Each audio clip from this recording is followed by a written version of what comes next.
is time for me to select my base as a new flight attendant. I am ready. Are you ready?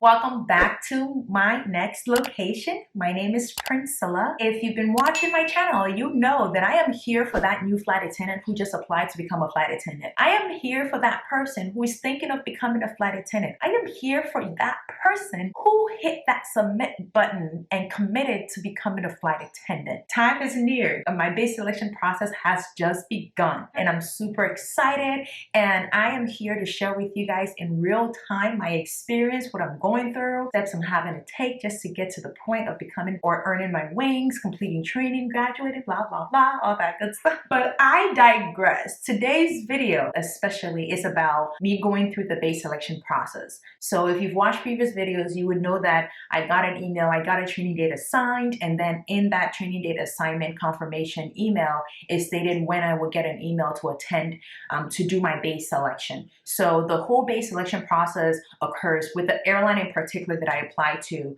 happens between 3 to 2 weeks prior to your training assignment date or start date. I would definitely focus on going for the informational class, what happened into detail, and then I would follow suit with the bases that I narrowed down to and the reasons why I am interested in those bases and what happens after you attend the base selection assignment meeting. I finally got the email with a link inviting me to attend a base selection information session. It's like a virtual or Zoom meeting where you receive information about them. All right, so this is what happened during the informational session. The first thing they spoke about was the fact that even though we were attending the informational session, let's say this Thursday, the email with the link to actually select the bases that we were interested in or our choices will be sent out the following Monday. So if I attended the session on Thursday and then Friday, Saturday, Sunday, Monday was when the email will be sent with a link where you would actually submit your choices as well. The other thing they spoke about was graduation day, when you're graduating and what happens immediately after graduation. And some of the things that happens immediately after graduation is the fact that the graduation is Friday and then Saturday, Sunday, Monday, you're at home,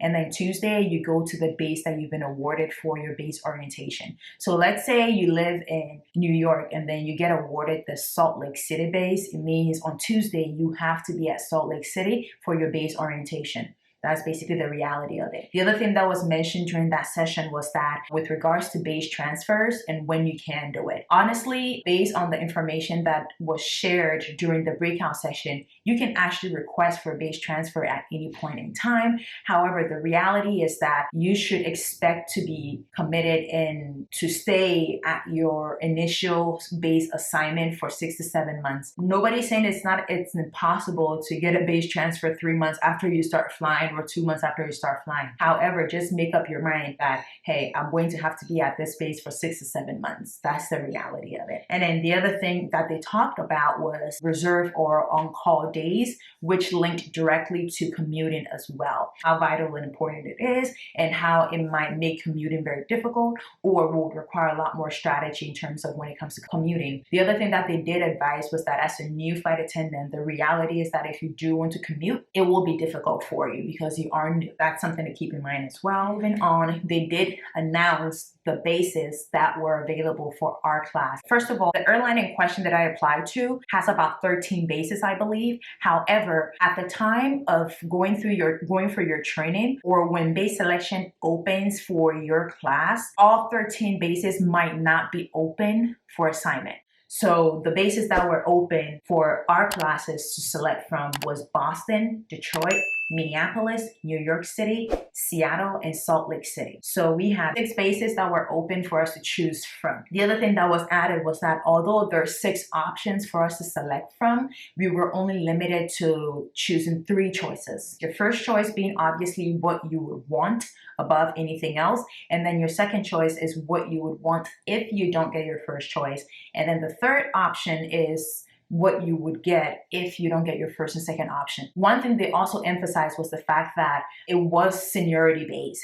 So in the sense that internal hires or internal transfers get first priority in seniority. And then if you are an external hire, it would go by age. So if you're in class A and you're 60 years, obviously you would have the higher seniority than somebody who's 30 years. So that's what happens. Whether you live in that city, you're closer to that base, or you live near that base, you're 10 minutes away from that base or 5 minutes away from that base, that does not matter. It's all about seniority. So seniority starting from internal hires and then by age. When I went in, I had an idea of, obviously I live in Seattle, so I wanted the Seattle base, you know, because it's closer. I don't have to commute or anything. However, based on the information that I got during the sessions, I was like, ooh, New York is looking mighty good right now.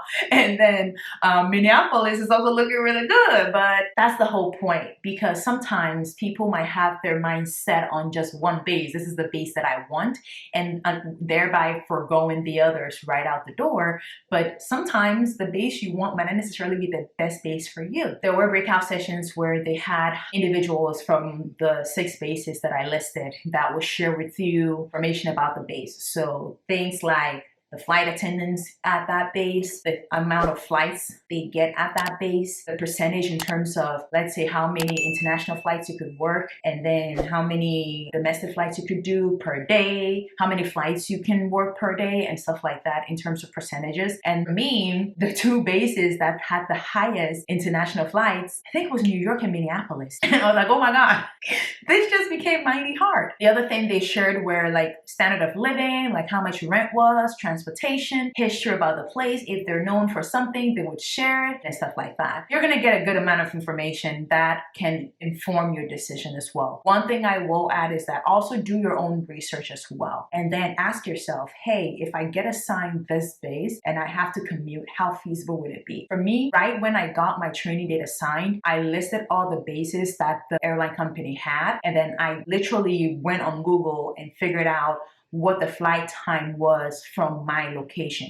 So the airline companies that I literally considered was Minneapolis, LA, San Francisco, Salt Lake City. So those were the closest to me. So I had the mindset of, I might not get SeaTac. So what is the reality? The reality is that I have 4 other bases that are close to me that are 2 to 3 hour flights away. So those were the options I was considering, because at least for the first 6 months of the job, I want to be at a base that's close. That way, aside from worrying about me being able to do the job and be successful, I don't have to worry about the commuting and the stress that comes with it as well.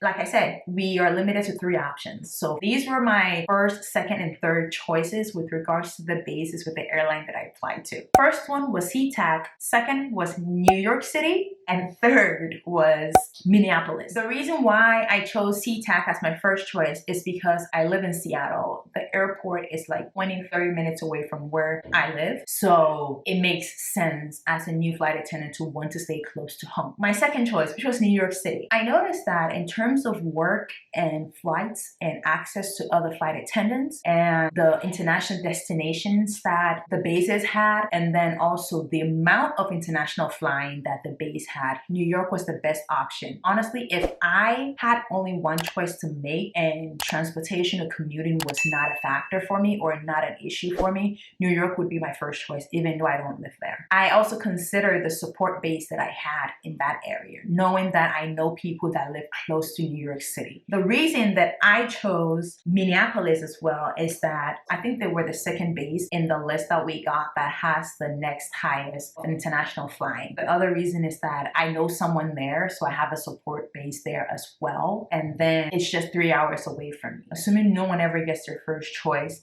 no one ever gets their second choice, and I get my third choice, it's still a good choice because it's 3 hours away from me. Yeah, so I wanted the obvious, which was where I live, something radical and beyond my limits, or possibly push me beyond my limits, and then something safe. And here we are. So the bases that I'm going to be bidding for soon: Seattle, New York City, and Minneapolis. Right now, I'm essentially waiting for for the link. That would give me the ability to submit my bids. And then once my bids are submitted, I have to wait, I believe, a few days for me to get an email letting me know what bids I've been assigned. And then I go for training. So here we are, your fellow flight attendant here, coming here to give you all the information you need to be successful. If you do have any questions, let me know in the comment section below. Watch out for my days reveal video. For today's video, leave your thoughts in the comment section below. If you have anything to share, are you going through your base bidding session right now? Let me know. If you've gotten a base assignment, let me know what base you got assigned. Did you get your first choice? Did you get your second choice? Let me know in the comment section below.